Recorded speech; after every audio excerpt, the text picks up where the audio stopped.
Hello and welcome to the Flix Forum podcast, where each episode we go back and we look at a Netflix original film in the order of release.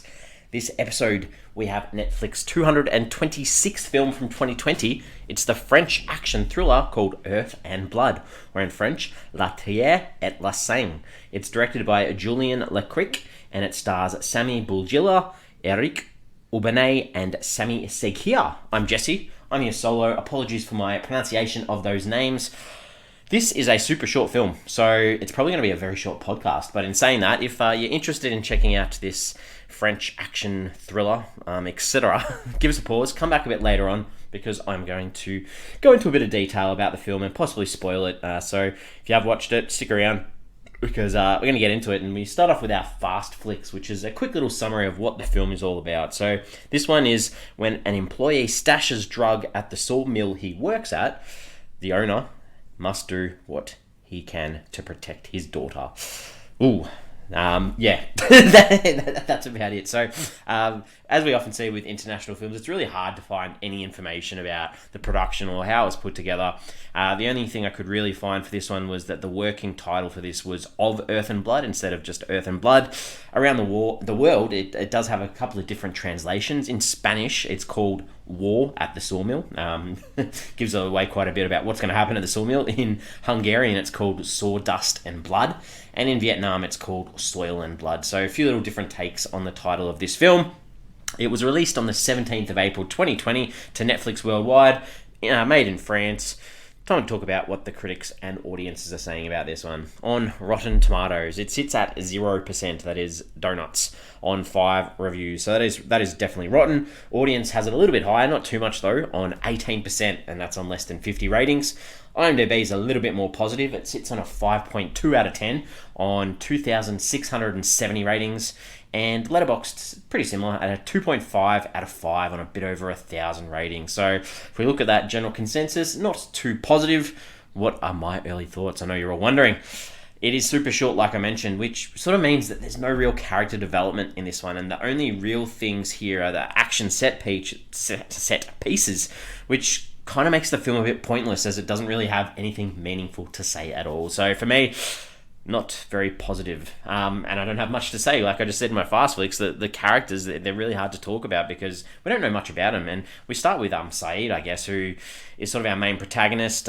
We know that he's lost his wife, his daughter's hearing impaired. He's been given a cancer diagnosis right at the start of the film, which means he needs to sell this sawmill. And he cares for his workers and especially his daughter, and he wants to protect her. So that's where we get to Saeed, and obviously if something bad comes a knocking at his place, he's going to do what he can to protect himself and his daughter.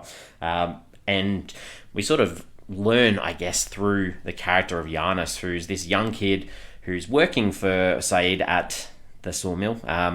He's on parole. He's been given a chance to work by Saeed. He wants more work. He wants to do the right thing, but unfortunately his half-brother is into the drug scene and sort of sets Giannis up to stash or hide these drugs that he's stolen in a hold-up at a police station where police officers have been killed. So as you can tell, it's not a very good scenario for him. The drugs, I guess, is an interesting one because these drugs that Giannis's brother stole, from a police station, he was meant to steal them to give back to his drug boss, but for some reason he decided not to. Confused. But anyway, there's a couple of little bits in this film, I guess, plot-wise, that don't make a lot of sense. The big drug cartel boss, his name is Adama, and he's, his killer move is that he likes to break people's necks. And in his little gang, his brother Musa is there as well, and he's just this guy that barely talks and just has this commanding presence of, I'm a bad guy and I'll do what I have to get my money or my drugs or what I need. The other character that I'll briefly touch on is Sarah, who's Saeed's daughter that I mentioned before. She's partially deaf and mute and sort of has some of the better scenes in the film where the audio is sort of cut so we get her perspective. But at the same time, yes, it's good when you see that, but she's the sort of character that you want to see possibly grieving the loss of her mum. Why is her mum not around? Or the angst towards her father or something like that, because unfortunately as a character, she's not really given anything to be other than a damsel in distress who needs to be looked out for and rescued by her dad and by Giannis, I guess. I think that's all I can say about the characters. So the director for this one, Julien Leciercq, I think he's a pretty famous French director. This is his sixth feature. A lot of thrillers with sort of one-word titles, I guess. So he's directed a film called The Assault, The Crew, and The Bouncer. So all these types of action thrillers, I'm guessing. Haven't seen any of his other work, but that sort of gives us a bit of an idea about the type of film that he does make.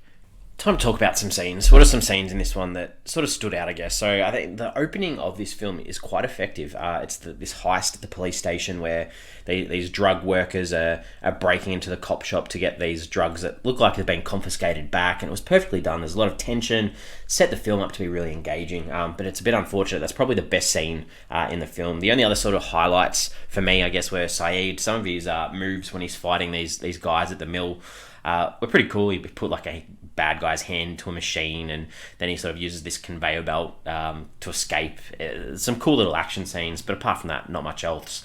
Most of the things I didn't really like. So I think also I mentioned that we find out Saeed's got a sort of medical condition that he's probably not going to live too much longer, and he goes to meet his sister-in-law to sort of tell her that he's selling the mill, and she's going to receive her fair share of the money as well. And he sort of, mentions or asks, how's her love life going? And she says, I don't have one. And that's the last we hear of her. It's so pointless. Like, it was like, we're going to set him up with a love interest of his deceased wife's sister, and, he's going to make a good life for them, but that's all we see. So that was interesting. I think a lot of the establishing shots at this mill place, it sort of leads, yep, this is where the conflict's going to happen. But they were pretty boring. Like, unless you have a passion for chopping wood or mills, they're pretty useless. And in such a short film, it doesn't really give much further to it either.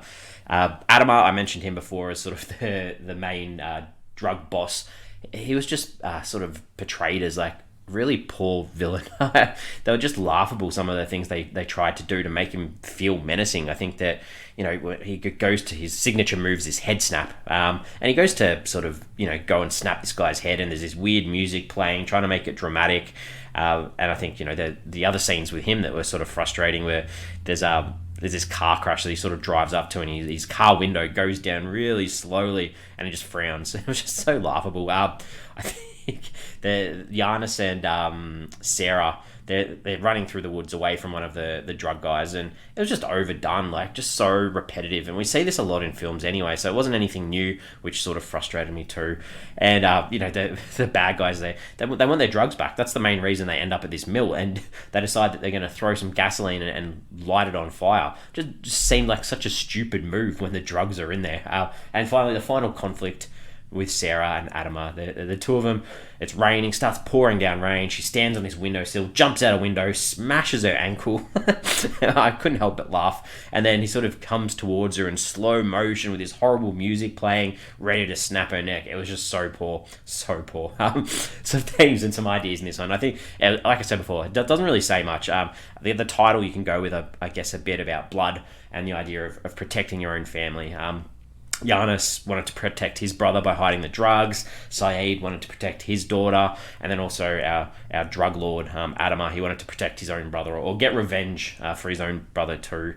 We see a little bit through Saeed the idea of being a father and being protective and looking out for those that you love. So that was sort of touched on a bit too. And the overall thing, I guess, is that drugs, the idea of drugs, you can't succeed in life if you have any association or deal with them. I think that's what I'm going to take from this, even though that's a huge, big draw.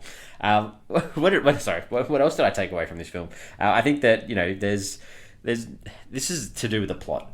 There's no reasonable situation. So Saeed finds drugs stashed on his property. There's no reasonable situation where that happens that you wouldn't just call the police, which makes this movie seem even more stupid looking back on it, because we didn't need this big battle at the mill. You just call the cops and rat Giannis out. Done. Questions. I guess there's no one to answer these, but for me, I think that the sad point is they had all of the cartels. They're all people of colour. And I just think that we're sort of past the stage in time where these stereotypes need to be seen in film. I get it in the past. In the past, people had different values, different beliefs. Not saying they were right, but we've moved forward, so why not change that to what we think about now? And it's just a bit of a poor light on the villains in this film. All right, I'm ready to wrap this up. So we give the film a rating out of 5. For me, unfortunately, the plotting was pretty poor. It was such a short film, and there was no or little to no character development, apart from finding out that he's on his deathbed anyway. That the protagonist sort of, you wanted to cheer him on, you wanted to see him survive, but if he does survive, how long is he going to last anyway? And the villains just were nothing, and that's a bit sad. The action at times was okay. I'm giving this a 2 out of 5, so not too high from me. We're on socials. We've got Twitter, we've got Facebook, and we have Instagram. Please give us a follow if you can. The question I want to put on there is that our final shot in the film, this is a spoiler, I've already said that I'm going to spoil this film, but the final shot of the film is there's a police, or what we assume is a police helicopter, sort of arriving over Saeed, who's pretty hurt, with his daughter Sarah, and the camera cuts, so they want you to think, does he survive, or does he pass away here? Even if he does survive, he hasn't got much long to go anyway, so it's a tough. It's like you want a protagonist to follow that you really want to see succeed and be successful, and then be able to spend time with his daughter and sell the mill. He can't sell the mill anymore; it's completely destroyed. So he's got nothing. It's probably better off for him to not survive, to be honest. But his poor daughter. Anyway, that's my rant for this one. We're back again next week. Next week we've got a German comedy drama from 2020. It's called Rising High, or Bettenrush. It's directed by Sunit Kaya. It stars David Cross, Frederick Lau, and Janina Hussein. So comedy next week. Let's see if that one can make me laugh.